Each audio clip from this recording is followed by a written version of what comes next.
Olá, hoje vou dar início aqui com uma pessoa diferente, a Sofia Quaresma, e estas são conversas do coração sobre perda e superação. A Sofia Quaresma é uma empreendedora, uma empresária desde 2005, é também formadora que ajuda mulheres empresárias, pré-empresárias ou pequenas empresárias a gerirem os seus negócios com estratégias simples e descomplicadas de gestão, mas não só. E aquilo que a Sofia não deixa explícito na sua biografia, na página de negócio, é que ela trabalha com o coração. Por isso, Sofia, fala-nos de quem é a Sofia, o que é que ela faz e porquê é que o faz. Alô, minha querida. Olha, antes de mais, muito grata pelo convite. Espero poder contribuir um bocadinho também para ajudar os outros. Eu acho que a nossa maior ajuda somos nós mesmas. Olha, a minha vida mudou bastante e teve precisamente a ver com a minha perda e está tudo muito interligado.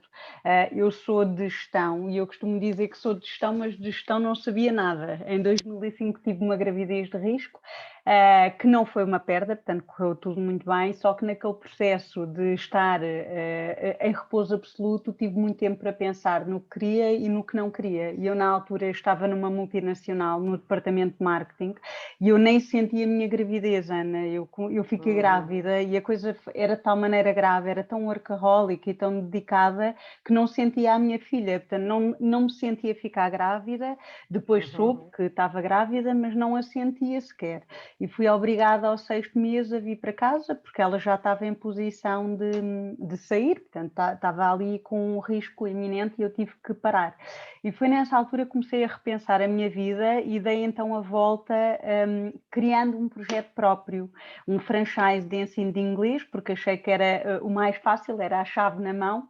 Apesar de ser de gestão, não venho de uma família de empreendedores e achei que era mais fácil, mas sempre a pensar que iria manter o meu emprego. E quando cheguei ao emprego percebi que não era possível. Ou era full-time ou não era nada. E eu na altura já tinha criado um negócio, já tinha um espaço, já estava a dinamizar as aulas, embora ainda não tivesse alunos, e acabei mesmo por avançar e ainda bem que assim foi. Acho que tudo acontece na altura certa. Entretanto, o meu caminho foi por aí. Durante 10 anos eu fui responsável desta marca de franchise em todo o país.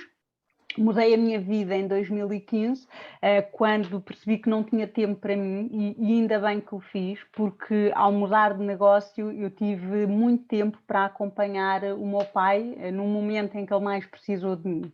E foi no seu falecimento, que foi 2 dias antes do meu aniversário dos meus 45 anos, que eu percebi que a vida estava-me a dar ali um grande recado, porque se eu tivesse mais 45 anos de vida, queria vivê-los em pleno e a fazer algo que impactasse o maior número de mulheres possível, também com aquilo que eu tinha aprendido durante esta jornada, este caminho de aceitação. E foi isso que aconteceu. No dia dos meus anos, estávamos no velório do meu pai e eu senti que o meu caminho não era aquele. Eu tinha que mudar a minha vida e abracei o meu nome pessoal, portanto foi a primeira vez que lancei a minha marca, sem qualquer outra marca, sem regras por trás, e tive essa coragem, ainda bem que o fiz, porque consigo impactar muitas pessoas, nomeadamente mulheres. De facto, eu junto a emoção ao coração em tudo aquilo que faço. Eu acho que nós, mulheres, temos uma sensibilidade diferente, a verdade é essa, e somos mães, somos mulheres, somos esposas, somos filhas, são muitos papéis e é muito diferente. A cabeça de uma mulher é muito diferente da cabeça de um homem e, portanto, direciono-me muito para esta via. Porquê microempresárias e pré-empreendedoras? Porque eu, quando criei o meu negócio, também eu tive muitas dificuldades e demorou o seu tempo até concretizar os meus objetivos, nomeadamente a rentabilizar o meu negócio, que é o foco número 1 de uma empresária, tem que ser o ganhar dinheiro, não só para colocar no seu bolso a nível de ordenado, como a nível de lucro do negócio, para conseguirmos reinvestir e fazer crescer e impactar ainda mais vidas. E é isso que eu ensino no meu dia-a-dia. Como é que eu faço? Falando muito de mim, do meu crescimento pessoal, e a história com o meu pai foi brutal. Isto é uma história, também já vou partilhar um bocadinho contigo, porque permitiu-me autoconhecer e permitiu-me cuidar mais de mim. E é isso que eu ensino às microempresárias que trabalham comigo. Portanto, nós temos que cuidar de nós para conseguir suportar tudo o resto. E só para te Tu dar aqui um disseste, cheirinho. tu disseste que foi a primeira vez que lançaste, que criaste algo em que colocaste o teu nome, algo sem regras, mas a forma como tu falaste, na realidade, não é algo sem regras, mas sim algo com regras que nascem no coração e que não nascem na cabeça, como tipicamente é o estilo da gestão, não é? Que é tudo muito racionalizado, tudo muito planeado, tudo muito regra e esquadro, tudo tem que bater certo no final das contas, somadas todas as variáveis, mas na realidade é com regras, só que as regras da Sofia. Foi isso que Sim, é tu verdade. acabaste por expor. E de que forma as tuas perdas contribuíram para essa Sofia que decidiu criar regras diferentes? Olha, é muito engraçado. Eu sou uma pessoa extremamente racional. Eu sou de signo virgem, portanto, sou muito metódica, muito perfeccionista. E eu, antes de avançar para o meu franchise, eu pensei, repensei, planeei e fiz o business plan que eu também ensino às microempresárias que trabalham comigo. Quando foi o segundo negócio, também analisei.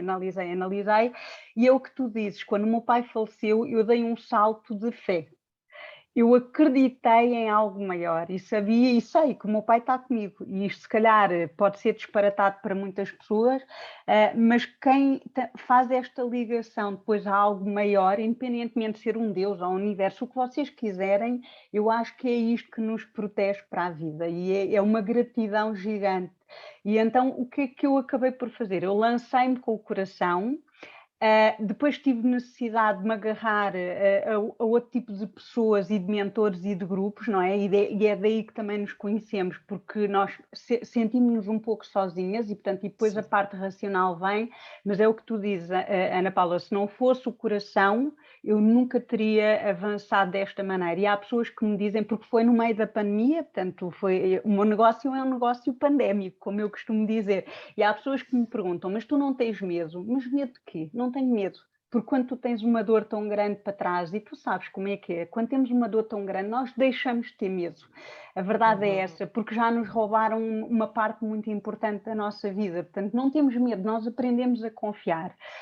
E de facto, as regras existem, são as minhas regras, é feita à minha maneira, também bato com a cabeça, eu acho que é a aprendizagem, são as lições, mas é muito feito daqui, e antes não Uhum. era.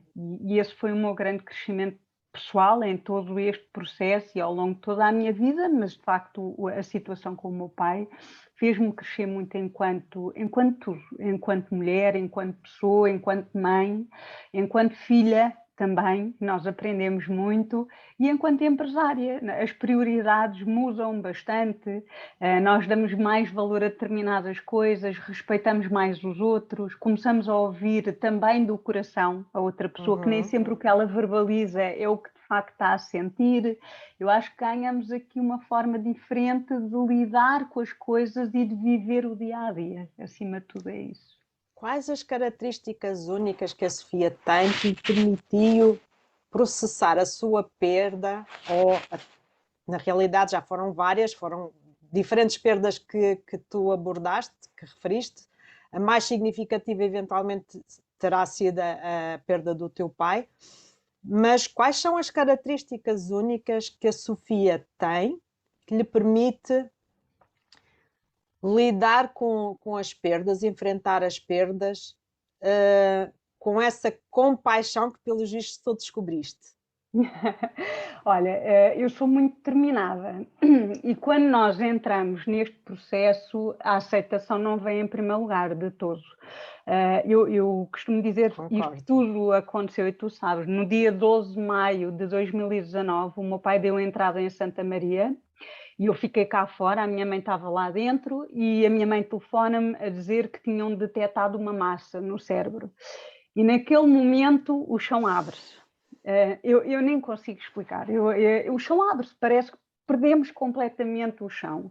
E depois o médico, passado muitas horas, não é? Que tudo isto demora tudo muito tempo, o meu pai foi para o ESO, depois falámos com o médico, ele explicou que era no hipotálamo, um cancro cerebral, e a minha mãe é de biologia. E a minha mãe estava a fazer perguntas ao médico que hoje ela sabe que foram perguntas disparatadas, porque ela sabia as respostas, mas nós naquele momento parece que perdemos todos os conhecimentos, nós entramos no Sim. ceticismo puro, não é? E o médico disse, não, mas não é operável, é um sítio muito delicado e não é operável. E a minha mãe naquele momento soube exatamente o que é que isso queria dizer. Eu não percebi exatamente, e então primeiro é o choque, depois é a procura incessante, a minha determinação fizeram-me procurar todo o tipo de curas em todo o mundo. Eu andei à procura de tudo, desde Washington, Paris, eu fui a todo lado. E essa busca incessante também te dá respostas, porque a resposta era sempre a mesma, era que não havia cura. E então a minha aceitação foi-se fazendo através da minha determinação. Mas também houve aqui uma coisa que se abriu, apesar de eu ter começado a ser mais virada para a meditação em janeiro de 2019, e mais uma vez também nada acontece por acaso, foi num desafio de 21 dias que me aliciaram a entrar num desafio de meditação, eu nunca tinha feito, e foi isso que me ajudou no processo depois, a partir de maio, e eu era um bocadinho cética, portanto a parte racional estava muito cá, e foi o abrir o coração. A outra coisa é começas a acreditar em tudo, tu tens que te agarrar a tudo, é deixar fluir e confiar, e estas frases estavam sempre dentro de mim. Sofia, confia e deixa fluir, confia e deixa fluir. Mas sem dúvida nenhuma que foi a minha determinação. Eu acho que. E porquê? Também porque eu aceitei que o meu pai ia falecer, mas depois do falecimento dele, a coisa foi mais complicada, Ana. E também foi a minha determinação que me curou. Porque quando eu começo a entrar aqui no looping emocional, a minha mãe e eu estávamos todos a levar, todos juntos para aquele poço, e eu percebi que tinha a necessidade de fazer o luto sozinha. Era eu, a minha mãe, o meu irmão, e tive essa necessidade. Eu tenho que fazer isto sozinha. E fui ter com uma psicoterapeuta. Epá, e eu sei que cada caso é um caso, eu sei que depende da ligação que tu tens com a pessoa, mas eu não me identifiquei de todo. Eu chorei muito naquela sessão, o que foi bom, também libertei, e é preciso chorar, e chorei Sim, muito, sim. muito, muito ao longo de todo o processo, eu chorei mesmo muito, muito, muito. E quando saí, eu lembro-me que peguei no carro, andei 1 hora de carro, nem sei bem por onde, e eu estacionei na minha garagem e pensei, não, o caminho não é por aqui. Eu vou ter que cuidar de mim. E no dia a seguir fui me inscrever outra vez no ginásio. E o processo, a minha cura, eu costumo dizer que teve a ver com o tomar conta de mim, porque eu perdi o meu pai, no mês a seguir eu tive Covid, que foi muito complicado, foi um mês de Covid que eu acho que teve a ver com a minha parte emocional, portanto eu caí ali num looping, uma queda galopante a nível emocional, já estava a meter tudo em causa, o sítio onde eu estava, o que é que eu queria fazer, portanto era uma confusão dentro da minha cabeça, e foi no dia em que eu tomei a decisão de me voltar a inscrever no ginásio, começar a tomar conta da minha alimentação, do meu corpo, da minha mente, com regularidade, foi aí que eu comecei a acalmar primeiramente a parte emocional e por fim o corpo, porque o corpo também andou parecia uma bola que inchava, desinchava, portanto, tudo isto teve a ver com a parte emocional, mas foi sem dúvida a minha determinação que fizeram a diferença em todo o processo. Sim. Na realidade é comum, eu própria também tive mais de 10 anos a fazer psicoterapia e na realidade isso não me impediu de cristalizar, digamos assim, as minhas perdas e acabar por desenvolver depressão, porque infelizmente a esmagadora maioria dos psicólogos não estão preparados em termos de formação para apoiar as pessoas enlutadas. Isso é uma gap, digamos assim, é uma lacuna grande que existe, mas também a verdade é que o luto não é uma doença mental. O luto é algo, e para isso, de facto, existem os conselheiros de luto, que são pessoas efetivamente preparadas para lidar com um sofrimento que, em regra, o conselheiro de luto é alguém que já vivenciou, já sentiu na carne, na pele, já passou por lá e sabe identificar, não sabe exatamente como é que o outro está a sentir, mas sabe identificar aquilo porque a pessoa está a passar. Mas tirando essa ajuda da psicóloga e a decisão, eu diria que tu foste divinamente guiada em todo o teu processo. Tenho a certeza absoluta. Ainda antes dele se iniciar. E para quem não acredita no universo ou em Deus, isso dá que pensar. Mas, enfim, adiante. Além dessa tua decisão de tomar conta de ti, de cuidares da tua saúde física e mental e emocional, que outras ajudas é que poderiam ter sido úteis e que não estavam disponíveis para ti?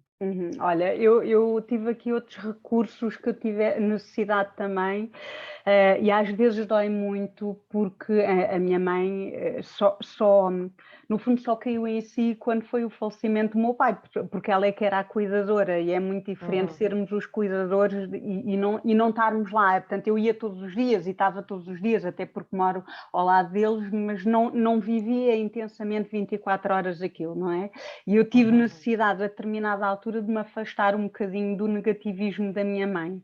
Achei que foi importante a seleção de pessoas que eu fiz naquela altura. Houve uma amiga minha que é muito espiritual também, com quem eu me liguei muito, uma pessoa que me ouve com o coração, também cuidou do meu pai a determinada altura e sente muito a energia, e para mim foi muito importante o começar a ler determinadas coisas, também foi importante o perceberes que há tantas pessoas que passam por dores.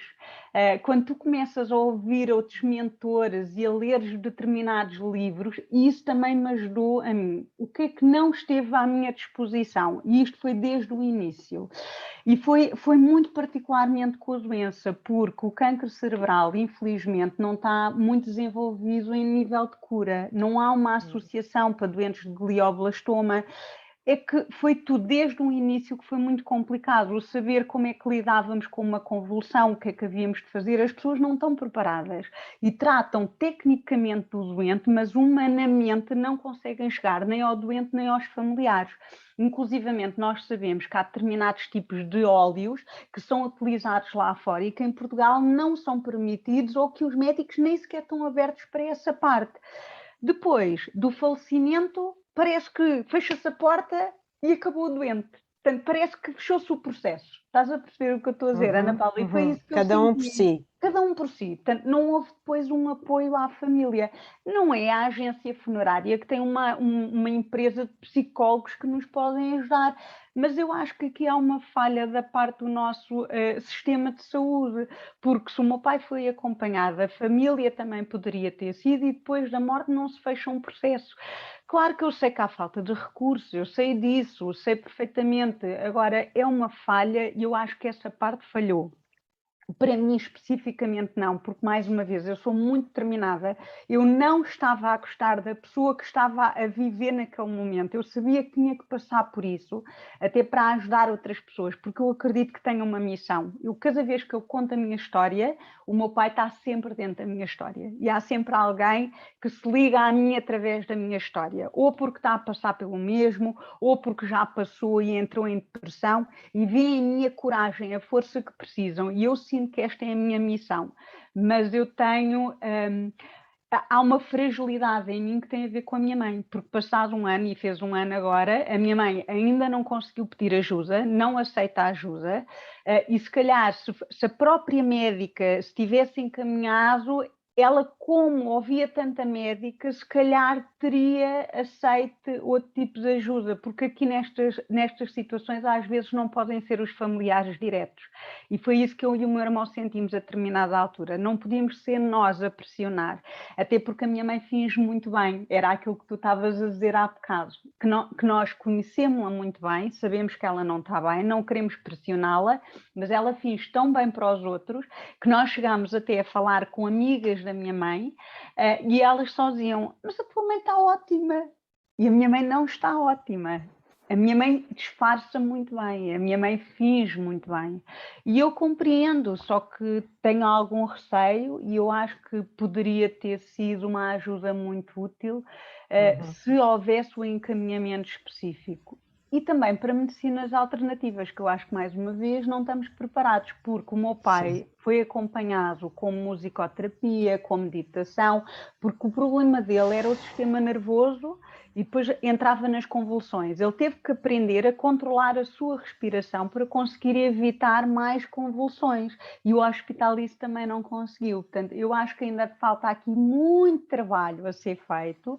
Neste caso é um cancro específico, há outras doenças, há outras problemáticas, mas a nossa sociedade tem que estar preparada porque vão haver cada vez mais, e agora a altura da pandemia é dramática. A quantidade de tentativas de suicídios que nem sequer são faladas é um número gigante neste momento na nossa sociedade. Infelizmente, essa é uma realidade que eu conheço bem demais. E infelizmente, as tentativas concretizadas também aumentaram. Mas esse é outro tema tabu, um enorme tabu. Se a morte é um tema tabu, se o luto é um tema tabu, o suicídio é ainda um tabu mais, não é? muito maior.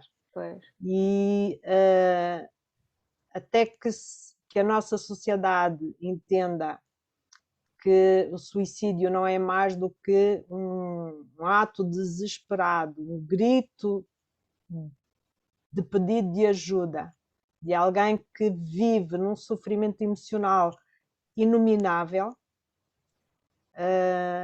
vai continuar a ocorrer e, infelizmente, numa faixa etária em que dói ainda mais, mesmo que não seja connosco, mas que dói ainda mais porque são jovens. É verdade, é verdade. A esmagadora maioria das pessoas que se suicidam, efetivamente, são jovens.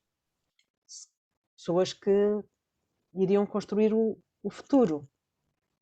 E não há propriamente... E se calhar anteriormente já tentaram pedir alguma ajuda, só que quem os rodeia não esteve... Estamos todos obcecados no fazer.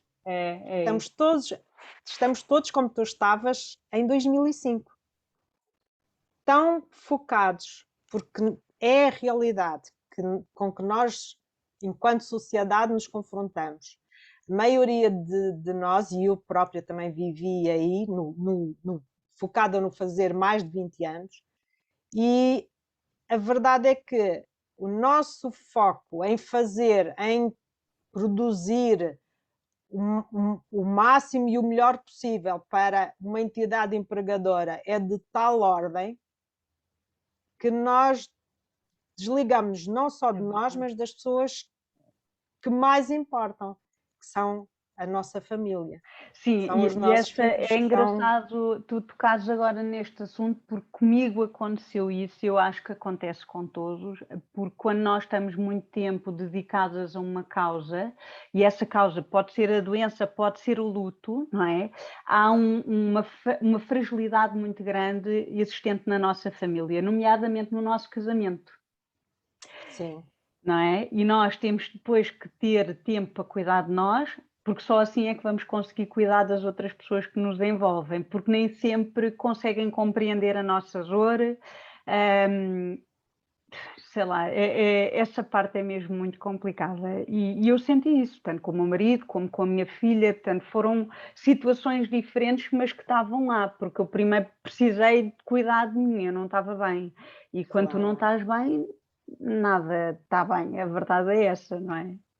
E, na tua opinião, o que é que foi fundamental nesse teu processo de recuperação? Foi essa tomada de consciência de que, de facto, tu precisavas de cuidar de ti para poderes depois dar o melhor de ti aos outros? Sim, eu percebi que o primeiro eu tinha que voltar a gostar de mim. Tinha que voltar a reencontrar-me. Uh, porque emocionalmente, quando te tiram o tapete, tu deixas de perceber o que é que realmente tens, quem é que realmente és, porque perdeste uma parte importante de ti. Mas tu, na verdade, tu sempre nós somos o universo num todo, não é? Nós somos o indivíduo e somos o universo no todo. Portanto, a pessoa pode não estar aqui em terra, mas está connosco sempre. Eu costumo dizer, estou sempre acompanhada. E há uma coisa engraçada, Ana Paula, é que eu sou gêmea verdadeira, mas a minha gêmea morreu à nascença. E eu sempre disse, eu sinto-me acompanhada, mas eu estou sempre sozinha. Portanto, eu não sei explicar, portanto, estou acompanhada e estou Uhum. sozinha e sinto-me protegida. Portanto, agora é mais uma pessoa que está lá a proteger-me, garantidamente. Mas isto é um crescimento pessoal muito grande que tem que haver. Tu não é de repente que isto acontece e tu tens que te permitir. Eu acho que acima de tudo é isso. Tu tens que querer, tu tens de permitir. E eu não queria continuar daquela maneira. Eu não conseguia levantar-me da cama. Eu entrei numa altura e eu não sou assim, eu sou muito hiperativa. Aliás, nós agora temos uma gatinha pequenina, quando está com o meu marido está sempre a dormir, quando está comigo está elétrica, não é? Porque eu sou elétrica, eu sou hiperativa. Agora imagina eu passar semanas seguidas em que eu não conseguia, eu não tinha vontade de me levantar da cama. Eu não te conseguia explicar o porquê, se era o Covid, se era o meu pai, se era a parte emocional, mas era eu não estava bem e eu não queria estar assim. E então, para mim, aquele dia da psicoterapeuta, que eu também, eu acho que é preciso ter coragem para marcar a consulta. Sim. E eu tive a coragem de marcar a consulta, eu tive a coragem de pedir ajuda. Eu acho que isso é importante, é ter a É o passo coragem. mais É o importante, na passo mais realidade. É importante e tem que ser reconhecer. nosso, é reconhecer. E tem que ser nosso, porque havia pessoas à minha volta que diziam, se calhar, epá, não, mas foi naquele dia e eu acordei, não, eu vou fazer isto. Eu vou tentar, eu vou experimentar. Nunca fui e vou. E quando eu saí de lá, epá, parece que foi assim um wake-up call, parece que foi um abanão que a vida me deu, parece que foi ali um chapadão que é, acorda, miúda, acabou, levanta a cabeça e começa aí a pôr-te em ação. E eu acho que também foi importante eu perceber esta minha missão. Quando tu abraças uma missão, o que é aquilo que tu fazes? Tu abraças a dor como se fosse uma missão, porque tu queres ajudar outras pessoas, porque tu sabes que vais ajudar outras pessoas. É aquilo que tu disseste, tu passaste por isso.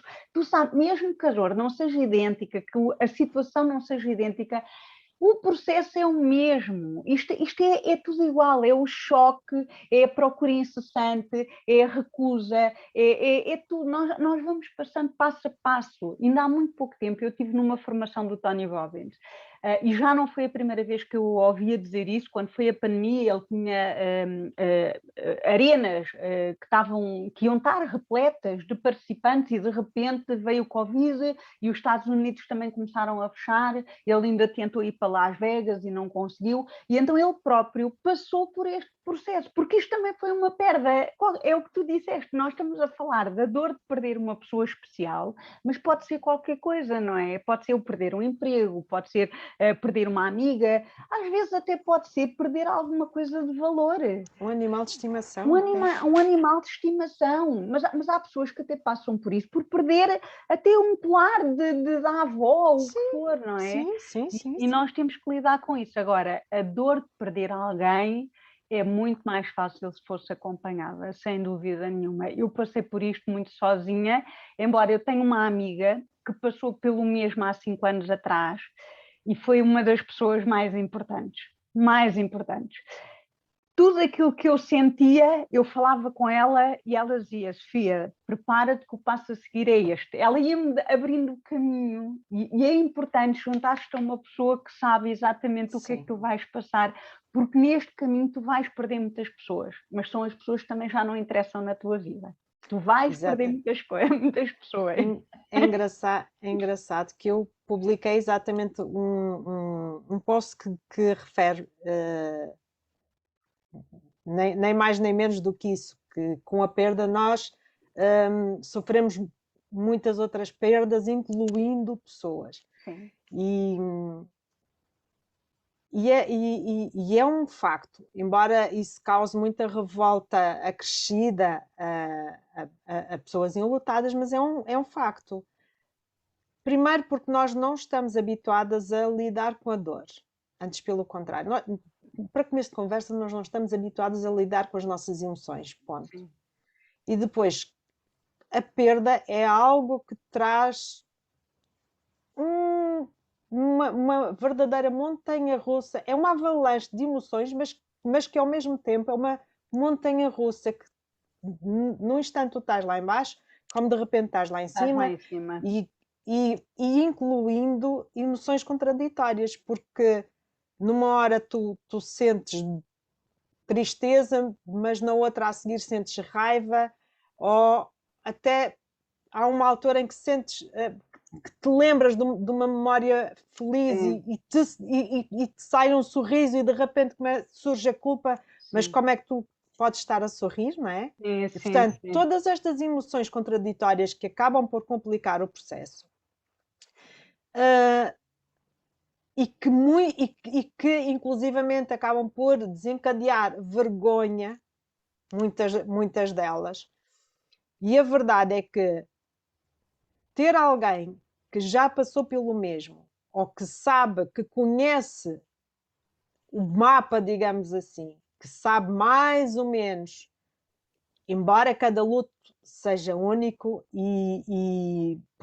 porque tem a ver não só com as características individuais de cada um, mas também com o tipo de perda e com a qualidade do vínculo que havia. Sem dúvida. Não é? Sem Porque dúvida. se a qualidade da relação é boa, se o amor era profundo, a dor obviamente vai ser mais profunda, Vai, porque vai. a dor é proporcional ao amor. Oh, é completamente, A completamente. verdade é que o amor não morre, o amor continua vivo. Mas esta, tipicamente, é a grande dificuldade, é a pessoa aceitar que apesar da morte pode continuar, até porque inclusivamente normalmente dizem que tens de esquecer, até quando se procura ajuda de um psicólogo ou de um psiquiatra, aquilo que dizem tem que encontrar objetivos, tem que criar objetivos, tem que dar um rumo à sua vida e tem que seguir em frente. Mas a verdade é que quando isto é dito desta forma, aquilo que é interpretado, mesmo não seja dito com clareza, aquilo que é interpretado é que seguir em frente implica esquecer a pessoa que perdemos. E isso não é E viável. nós não queremos isso e não tem que ser assim, não é? Exatamente. E a ideia de esquecer alguém que amamos causa ainda mais sofrimento desnecessário. Exatamente, exatamente. E é, de facto, qualquer perda é sempre um processo doloroso. Mas ele pode ser mais sereno, mais tranquilo, se de facto nós tivermos esse apoio compassivo de Sim. alguém que já percorreu o caminho e, como eu costumo dizer, que te pode ensinar quais as pedras que tu podes pisar para não afundares. Não, exatamente. Não Olha, é? houve aqui uma altura, porque o meu pai faleceu dia 10 de setembro e eu entrei aqui no looping até dezembro. Portanto, eu no dia 9 de dezembro fui à psicoterapeuta e até eu tomei a decisão que no dia 1 de janeiro eu ia ser outra. Lá está, eu sou muito determinada e eu tomei com determinação esta decisão. A partir do dia 1 de janeiro isto não vai ser assim. Eu tenho que mudar. Mas eu entrei aqui neste looping e lembro-me que dia 24 de dezembro foi um dia muito difícil, porque Isto tinha que acontecer, não é? Sim, Faz parte, é o coração a falar. exatamente. São conversas do coração, São portanto, conversas do coração, é assim, não é nada inventado, vem mesmo tudo aqui dentro. nem mais, é para isso que cá estamos. No Natal, o Natal era sempre passado em casa dos meus pais. Eu fiz questão de preparar tudo. E normalmente eu levava a comida feita. Este ano, o ano passado, não é? Em 2020, levei tudo e fiz na cozinha da minha mãe, porque eu tinha que a entreter, eu tinha que a manter ocupada. Ou seja, com aquela questão de a manter ocupada, eu esqueci-me de mim. Porque eu estava a fingir, eu estava a tapar completamente a minha dor. Eu estava tão preocupada com ela que a minha dor ficou completamente camuflada. Conclusão, isto foi o looping. Até ao fecho do ano, tanto que eu no último dia do ano eu tomei a decisão e disse ao meu marido, nós não vamos passar a passagem de ano com a minha mãe. Eu precisei, eu tive que o fazer de uma forma egoísta, que não é egoísta, nem tenho que me sentir culpada, mas naquele momento quase que me senti egoísta e culpada, mas eu tive que tomar a decisão de não passar a passagem de ano com a minha mãe, porque eu precisava do meu tempo e precisava de me limpar para que no dia 1 de janeiro de 2021 eu fosse uma pessoa diferente, com uma atitude diferente.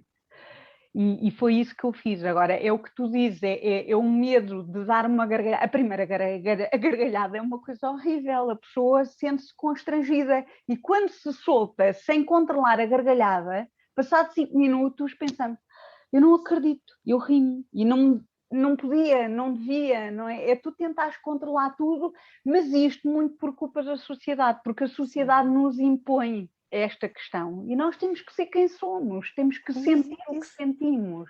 Exatamente, porque o luto também, o riso, a gargalhada, as memórias felizes também fazem parte Claro que sim, do claro luto. que sim. Porque a verdade é que cada pessoa que passa pela nossa vida é como pedaços de plasticina, de cores diferentes, que nós unimos e quando separamos, fica sempre um pedaço de uma e de outra cor. E se tu pegares em diferentes pedaços de plasticina e enrolares e depois voltares a despegar, vais perceber que todos eles ficaram com pedacinhos. É verdade. E somos isso. Nós somos tocados e tocamos as outras É pessoas. verdade, é verdade. E em vez de nos culparmos por estarmos vivos, que normalmente é aquilo que acontece, de não termos sido nós a morrer, que é outro pensamento recorrente, ou de nos culparmos porque decidimos que precisamos de cuidar de nós, para darmos o melhor de nós, com aquele receio de parecermos egoístas, que normalmente essa é a decisão que a maioria das pessoas toma, é continuar a tentar dar aquilo que não tem, até cair de boca para o chão, como se Pois, costuma já não dizer. aguentar mais, né? E a verdade é que isso não é útil para a própria pessoa e não ajuda mais ninguém à sua volta. E não é Na verdade, era saudável, aquilo não que é tu estavas a saudável. dizer. Começa a enterrar-se e a levar todos junto. É Que era o que verdade. estava a acontecer com a tua mãe, quando tu Sim, tomaste a sim, sim. decisão de cuidar de ti. E a verdade é que a maioria das pessoas não faz isso porque, mais uma vez, pensamos no que é que os outros vão pensar, Não no que é que os pensar. outros vão dizer. Em vez de nos perguntarmos o que é que eu tenho a dizer a mim mesma, o que é que o meu coração precisa. Mas é mesmo isso, é mesmo Porque isso. a verdade é que muitas vezes nós colocamos tudo e todos à frente como prioridade máxima e colocamos no fim da nossa lista de Completamente, prioridades. E é completamente. exatamente aí que nós acabamos por não ter nada para dar. É verdade. E Também aquilo que houve uma damos é coisa, pobre. é o mínimo. Houve também uma coisa que me aconteceu, Ana Paula, é que eu consegui ver um sinal de gratidão nesta situação. E eu sou muito, muito grata porque eu tive 16 meses com o meu pai. Não havia previsão, se era uma semana, se era um mês, se era um ano, e eu tive 16 meses. E eu acho que quando temos uma situação complicada, uma dor, temos sempre que ver alguma coisa positiva. E eu tive 16 meses com o meu pai. E sabes porquê que eu aceitei o falecimento? Não aceitei depois, porque é o vazio da casa, é o Claro. vazio da pessoa. Eu aceitei, eu cheguei a um ponto que eu dizia ao ouvido do meu pai: já podes ir, nós ficamos bem. Porque o meu pai ficou um vegetal. E era um homem dinâmico, um homem proativo, ainda estava na ordem dos engenheiros, 70 anos, portanto era um homem novo, tinha tudo para dar, era a vida que ele queria agora. E eu cheguei a um momento que eu dizia-lhe ao ouvido: podes ir, pai, nós ficamos bem, podes ir. Isto é preciso também ter muita coragem para dizer isto, não é? Mas, mais uma vez, nós temos que agarrar-nos ao positivo. Eu, nessa altura, arranjei um livro da gratidão, um caderno, durante este processo, e todos os dias eu escrevia no meu caderno. Se ele me tivesse a dar um sorriso, se ele me tivesse reconhecido, porque houve muitos momentos que já não sabia quem eu era, não é?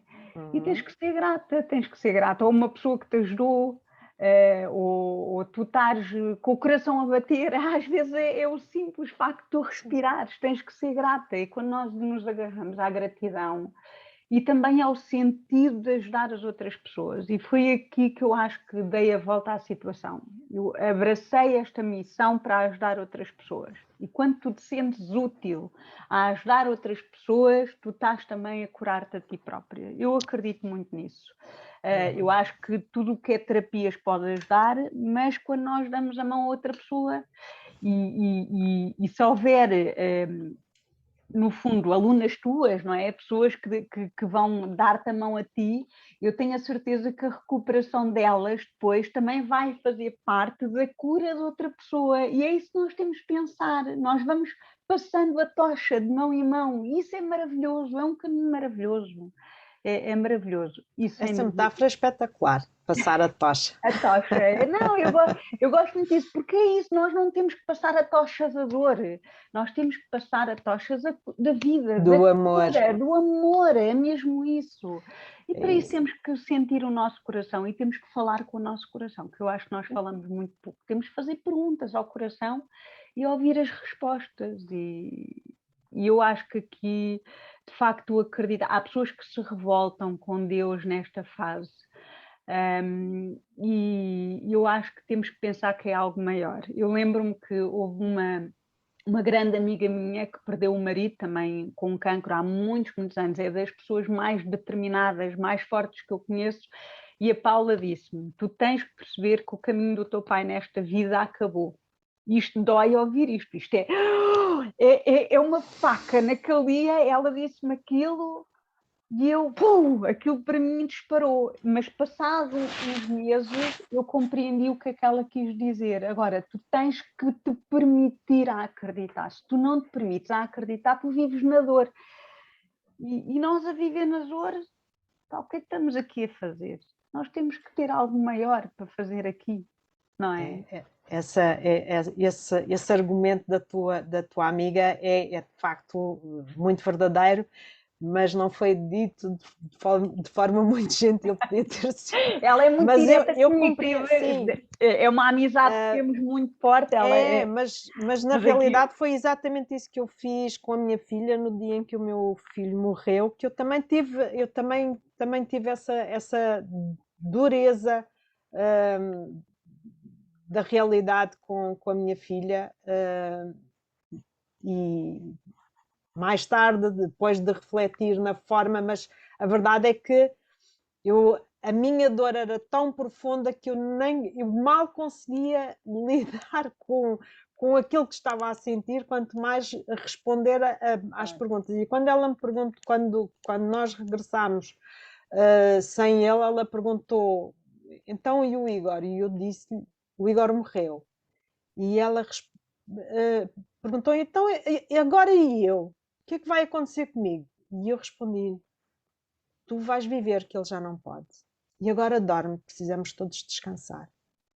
E deitámos-nos todos juntos os 4, a minha sogra também estava connosco nessas férias, e deitámos os 4 na nossa cama, uns com a cabeça para os pés, outros com a cabeça para a cabeça, e ficámos ali à espera que o sol nascesse.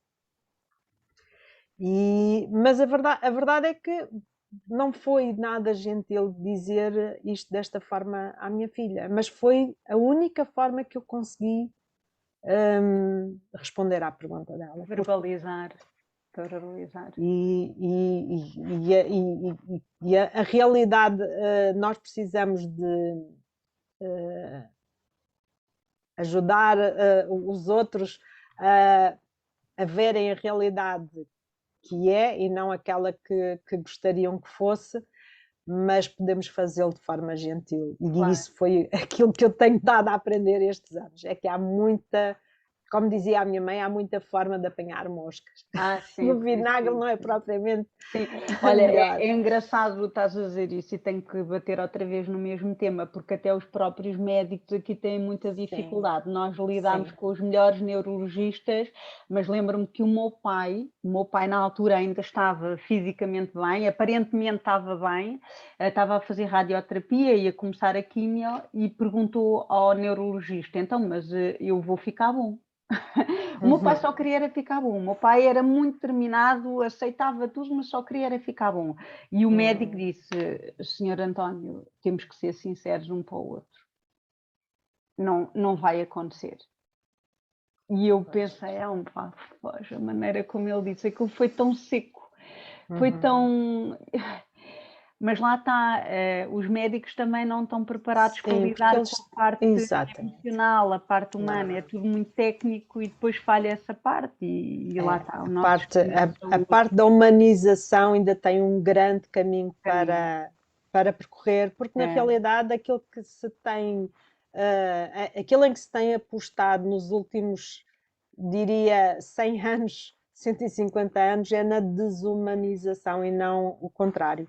E a verdade é que lidamos com seres humanos e não com máquinas. E eu tenho esperança que essa mudança de mentalidade comece a acontecer mais cedo do que aquilo que se espera.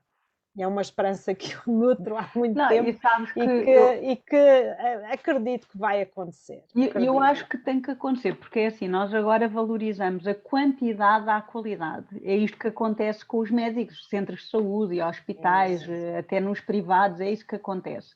Mas se este tipo de doenças e também os suicídios, tudo isso está a aumentar, tem que haver aqui uma viragem, não é, porque não é só a parte física e de facto aqui as faculdades também têm que integrar essa vertente, acho que é importante, porque não é só na parte do terreno, não é só na parte prática, tem que haver também a integração na própria universidade e não é só em medicina, é em todas as nossas áreas. Sim, exatamente, tudo precisa, a verdade é que nós não somos só cabeça, nós não somos só pés, nós não somos só tronco, nós somos um corpo dos pés à cabeça e somos um corpo físico, e somos um corpo emocional, e somos um corpo espiritual, e somos um corpo neurológico, e somos um corpo psicológico, e portanto somos um corpo energético.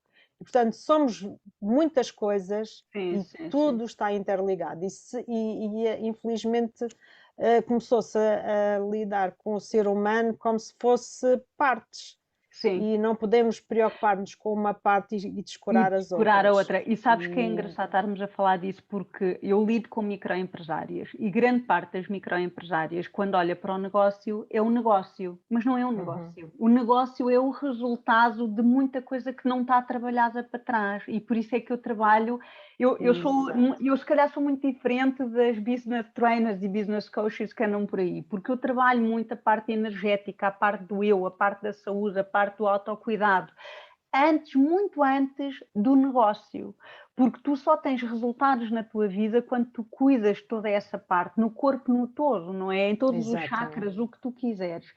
E a dor que nós estamos aqui a falar, muitas vezes é a dor do dia-a-dia também das microempresas, porque quando há um obstáculo, quando há uma falha, quando não se atinge um resultado, há uma dor e não se consegue lidar com essa dor. É que é exatamente a mesma coisa. Exatamente, porque faltam as estratégias. Se já faltam as estratégias para lidar com as emoções que a pessoa experiencia, depois não há clareza para ligar com qualquer desafio que surja. É isso mesmo. É tão simples quanto isso, não é verdade? Mesmo. Olha, e vou só acrescentar uma coisa que é importante, porque há pessoas que continuam a não cuidar da sua parte emocional e mental e acham que o tempo vai apagando as dores. E se calhar há pessoas que não recorrem a ti por isso, não é? Porque sim, acham que o tempo resolve. O tempo vai resolver. Só que quanto mais tempo, mais adiam a situação. E quando nós não temos clareza na nossa mente, nós não conseguimos verbalizar com clareza e não conseguimos agir com clareza. Tudo fica mais sólido quando nós estamos bem. Se todos os dias são perfeitos, não, de todo. Somos humanos e ainda bem que assim é, não é? Chama-se vida, há incidentes, há imprevistos, nós não estamos bem e é assim, também nunca valorizávamos os momentos que estamos bem se não passássemos pelos momentos que não estamos bem, não é? É como tudo. Exatamente. Agora, as pessoas que nunca se esqueçam disso, não tem só a ver com a dor. E também há outra coisa, é não dar nada por garantido. Porque a dor também vem muito do ego. Nós damos as coisas por garantido e não são garantidas. Isso. E a lei do desapego também é importante começar a ser trabalhada nas várias áreas da nossa vida. Desapegar também aqui o ego da nossa alma, porque mais uma vez, quando falamos com o coração, agimos com o coração, é muito mais fácil, muito mais fácil. E esta foi a minha descoberta, foi muito fixe. E se o coração estiver leve, tudo se torna mais fácil. É mais fácil. Eu ia-te pedir últimas sugestões e últimas palavras, mas acabaste de... Olha, já dei. Acabaste de o fazer. E quero agradecer-te pela tua disponibilidade, pela tua coragem em partilhar a tua história, Obrigada. que é uma história inspiradora, de facto, e espero que ela inspire e motive quem se reveja na tua história, quem esteja a passar ou tenha passado por algo semelhante àquilo que tu passaste, qualquer uma das tuas histórias de perda, porque elas não se resumiram a uma só. E o que é que tu dirias que essas... Agora, uma última questão só para encerrar. O que é que tu dirias que essas histórias de perda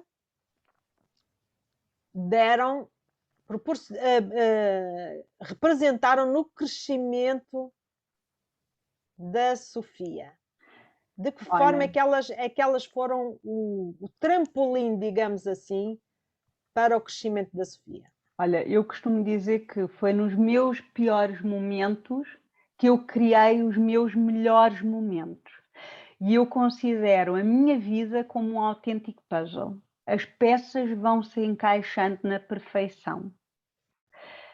Tudo acontece no timing perfeito. E eu nunca seria a pessoa que sou hoje, eu nunca iria fazer o que eu faço hoje se eu não tivesse passado por tudo o que eu passei. E sou muito grata, porque se eu tive dificuldades e se tenho dificuldades, é porque estou viva e tenho algo maior para fazer acontecer. Eu acredito muito, muito nisso, Ana Paula. E também acredito que não nos cruzamos nesta vida por acaso, não é? Não estamos aqui por acaso. Portanto, sim, é isto. Os meus piores momentos foram as minhas melhores, maiores oportunidades. Porque eu consegui vê-las como oportunidades. Eu não me bloqueei na dor. Eu usei a dor, eu dancei com a dor a meu favor. E esta é a Sofia que está em crescimento, porque não acaba aqui, não é? Então é seguro dizer sim, porque infelizmente o luto é algo que nós carregamos para sempre, tanto maior que seja o amor, mais intensa será a saudade à medida que o tempo passa e não o contrário. Mas essa saudade pode ser vivida com mais amor do que propriamente dor. Se nós nos focarmos em tudo aquilo que tivemos, como tu referiste, em tudo aquilo que vivenciaste, em tudo aquilo que aprendeste, em tudo aquilo que ganhaste, em tudo aquilo que deste e em tudo aquilo que recebeste, efetivamente a nossa vida pode ser uma vida muito mais plena, muito mais gratificante e com significado, precisamente porque tivemos a oportunidade de ter aquela pessoa na nossa vida, de crescer, de aprender e crescer com ela. É isso mesmo. E então é seguro dizer que a Sofia entrou no rio do luto a favor da corrente e não a lutar contra a corrente. Sem dúvida nenhuma. Olha, adoro essa expressão, é mesmo isso, Ana Paula. Então faz-te sentido recomendar que seja essa a atitude face à perda, face ao luto? Que mergulhem na corrente e que se deixem, depende, se eu acho que aqui, se permitam sim, mas sentir. atenção com uma coisa, eu acho que é importante também realçarmos esta parte. Eu sou muito autónoma, aliás, é isso que eu ensino, eu ensino a autodisciplina, portanto, eu sou muito autónoma e sou muito determinada e disciplinada. Nem todas as pessoas vão conseguir fazê-lo sozinhas e é importante realçar isso e não têm que se sentir frustradas. Nós somos diferentes e ainda bem que somos diferentes e fazemos diferente e sentimos diferente. Eu acho bem que aceitem fluir e nadar com a corrente, mas não hesitem em pedir ajuda atempadamente. Não esperem pelo poço, pelo escuro. Não façam. Se tiverem essa necessidade, peçam ajuda. Tem aqui a Ana Paula, há outro tipo de pessoas, cada um vai buscar a ajuda que acha que faz mais sentido, mas, por favor, nesta situação, eu consegui dar a volta. Um dia, se for a minha filha, vou bater na madeira, possivelmente isto não basta. Portanto, cada caso é um caso, cada pessoa é uma pessoa. E é importante nós realçarmos também isso. Que era isso que eu te ia perguntar. Se tivesse encontrado um rápido, que boias de salvação é que terias? Eu acho que se calhar se eu soubesse, Ou que podiam olha, ser úteis? por exemplo, se eu soubesse da tua ajuda, se nos conhecêssemos já nessa altura, se calhar não teria que bater com a cabeça da maneira como bati e se calhar ficar com o meu casamento fragilizado da maneira como ficou naquela altura, ou afastar-me da minha filha como me afastei, porque tinha que me recuperar, tinha que chorar, ela tinha que fazer o seu luto. E não, lá está, se calhar em vez de ter criado o meu negócio passado 3, 4 meses, se calhar tinha criado antes, a cabeça estava mais limpa, estava mais clara. Pronto, só que não aconteceu, não é? Aconteceu depois e com toda a certeza que vou continuar a necessitar de ti, porque é aquilo que tu dizes, o luto nunca acaba. Eu às vezes dou por mim a fazer coisas que eu fazia quando o meu pai era vivo. Tenho que me telefonar, tenho que me dizer, sabes? E podes. É normal, não é? Faz parte, é assim, porque é uma vida que estamos juntos com uma pessoa e depois é um corte que existe e nós somos humanos e temos que nos compreender e temos que aceitar. Por isso, eu acho que na altura tinha-te dado a mão com muito mais facilidade, porque não me identifiquei com aquele processo. Tem a ver comigo, teve a ver com a pessoa, às vezes são ligações que não se cruzam, não é? E por isso é que eu digo, se precisarem, deem a Não mão. tinha que ser. Podem começar de forma mais lenta, porque a Ana Paula também tem aqui o e-book dela, tem aqui outro tipo de programas que vos consegue ajudar, mas eu acho que quando estamos acompanhadas é mais fácil, Ana Paula.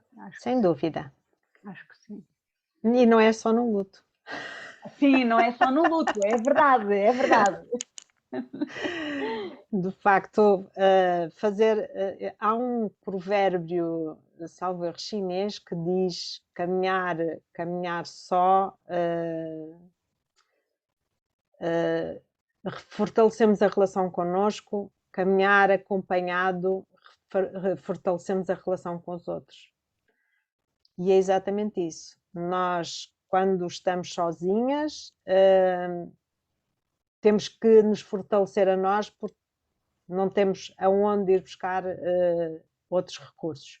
Mas quando caminhamos acompanhadas, não só conseguimos chegar mais longe, porque temos quem nos motive, mas também fortalecemos a relação que vamos construindo ao longo do caminho. Claro que sim, claro que sim. Obrigada, Sofia. Desejo-te o Obrigada, maior obrigada. sucesso Nesse teu novo empreendimento e gratidão por teres partilhado aqui a tua história connosco. Muito grata.